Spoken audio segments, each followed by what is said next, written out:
Disasters often begin with small overlooked signs. In Iran, an Algerian port city of routine and commerce, the first warning comes in an unlikely form: dead rats. First, they appear sporadically, but soon they stagger out of their holes, bleeding and dying in the streets. Dr. Bernard Rieux, a local physician, notices but is preoccupied. His ailing wife is leaving for treatment. The night before her departure, he nearly trips over a dead rat. His concierge, Michael, dismisses it as a prank, but soon rats pile up in alleys and stairwells. The city, puzzled but unconcerned, clears them away, only for more to appear. Then, the first human cases emerge. Michael falls ill with fever, painful swelling and delirium. Rieux treats him, he dies in agony. More patients arrive, showing the same symptoms. Rieux hesitates to name it, but he knows: plague. Officials downplay the outbreak, hoping it will pass. It does not. Hospitals fill, and the crisis deepens. Among those affected are Jean Chiraud, an observant visitor documenting events; Joseph Grand, a municipal clerk obsessing over a single sentence in his unfinished manuscript; Cottard, a troubled man who sees opportunity disaster; and Raymond Rampert, a journalist desperate to escape to his lover in Paris. As deaths mount, denial is no longer possible. The city gates are shut. Iran is no longer just a city, prison. Those trapped inside face an indifferent, unstoppable force. Some panic, some deny, some endure. As the plague tightens its grip on Iran, the battle begins, not just against the disease, but against the illusion of control. Sealed off from the world, the city becomes a quarantined island where time loses meaning. The shock of lockdown fades into a numbing reality.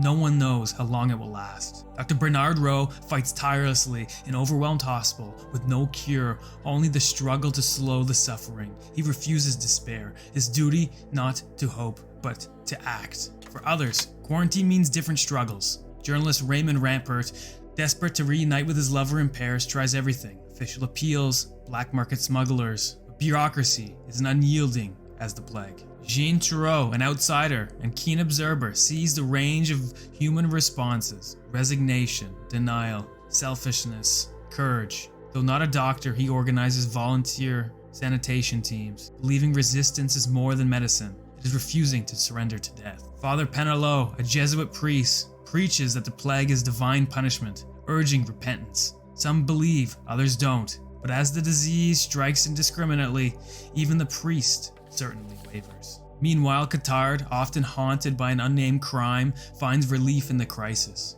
Where others suffer, he thrives, profiting from black market trades. For the first time, he's no longer alone in fear.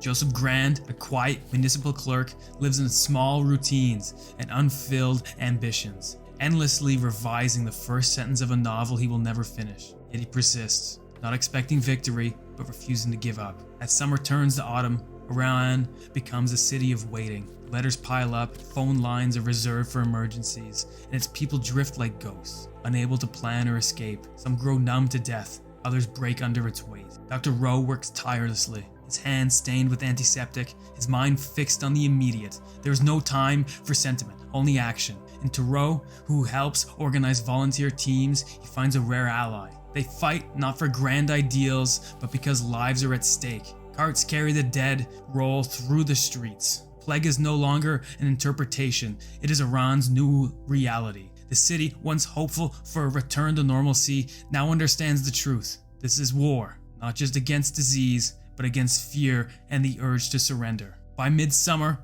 Iran is sealed like a tomb, its streets thick with the scent of death. Quarantine is total. Time collapses. Days blur together, measured only by rising death toll. The plague is no longer extraordinary. It is life itself. Public funerals are banned. Bodies are buried in mass graves or burned in makeshift crematoriums. Families cannot say goodbye. Coffins are stacked and carted away like refuse. Grief is a luxury survival does not allow. For Rieux, exhaustion is constant. His medical team, stretched beyond limits, fights a losing battle. The hospitals overflow, isolation wards become permanent, and still, the plague advances. There is no cure, no relief, only the endless cycle of suffering. He cannot afford hope or despair. To stop, even for a moment, is to collapse. Jean Chiraud, once an outsider, throws himself into the fight, helping Rieux organize volunteer squads. Their work is not about heroism, it is simply refusing to give in. If the plague is absurd, resistance must be too. For others, the city tests their limits. Raymond Rampart, desperate to escape, finally secures a way out. But after months among the sick, witnessing suffering and resilience, he hesitates. Slowly, painfully, he accepts that he is no longer an outsider. Iran's fate is now his own. He stays. Then, the disease mutates. Already merciless, it becomes monstrous, cutting through the weak and vulnerable with terrifying speed. The city, long in agony, now faces massacre. Iran reaches its peak of suffering. People trapped in a nightmare without end. Months pass. The city is a graveyard. Daily life is a slow, mechanical struggle for survival. Row into row fight on, leading volunteers, not just against the plague, but against resignation itself. People no longer ask when it will end. They simply endure. But as some find purpose, others unravel. Qatar, once at ease in disaster, grows relentless. As rumors spread that the plague may be weakening, he grows anxious. He's not made for a world without crisis. Then, without warning, the number of cases begins to decline. At first, no one dares to hope. But over weeks, the deaths slow. Hospitals empty, the plague retreats. Finally, the gates open. Iran erupts in joy.